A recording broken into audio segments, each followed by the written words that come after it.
Hi friends, இன்றைக்கி இந்த வீடியோவில் ஐயங்கார் ஸ்டைலில் ஒரு மாங்காய் தித்திப்பு பார்க்கலாமா? அதுக்கு நான் ஒரு 1/2 கிலோ மாங்காவை நல்லா கழுவிட்டு தோல் நீக்கிட்டு இந்த மாதிரி துருவி வச்சுருக்கேன். ஒரு கடாயில் 3/4 டம்ளர் தண்ணி சேர்த்துட்டு ஒரு 1/4 ஸ்பூன் உப்பு போட்டுட்டு நல்லா கொதிக்க ஆரம்பித்த உடனே நம்ம ஆல்ரெடி துருவி வச்சுருக்க மாங்காவை அதில் போட்டுட்டு மூடி போட்டு ஒரு 10 நிமிஷம் வேகறதுக்காக வச்சிடலாம். 10 நிமிஷத்துக்கு அப்புறமா மாங்காய் இது மாதிரி நல்லா சாஃப்டாக வெந்திருக்கும்.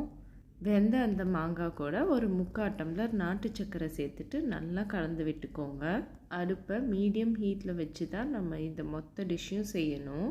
கொஞ்சம் தண்ணி மாதிரி இருக்கிற மாதிரி இருக்கும், பட் நம்ம இன்னொரு 10 நிமிஷம் அதை வேக வைக்க போகிறோம். அப்போ அந்த கன்சிஸ்டன்சி சரியாயிடும். மூடி போட்டு இன்னொரு 10 நிமிஷம் அதை வேக வைக்கலாம்.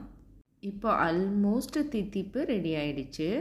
இன்னொரு கடாயில் 1 டேபிள் ஸ்பூன் எண்ணெய் ஊற்றிட்டு எண்ணெய் காஞ்சதுக்கப்புறமா 1 டீஸ்பூன் கடுகு போட்டு நல்லா பொரிஞ்சதுக்கப்புறம் ஒரு 4 வரமிளகாயை அதில் போட்டுட்டு ஆஃப் பண்ணிடலாம்.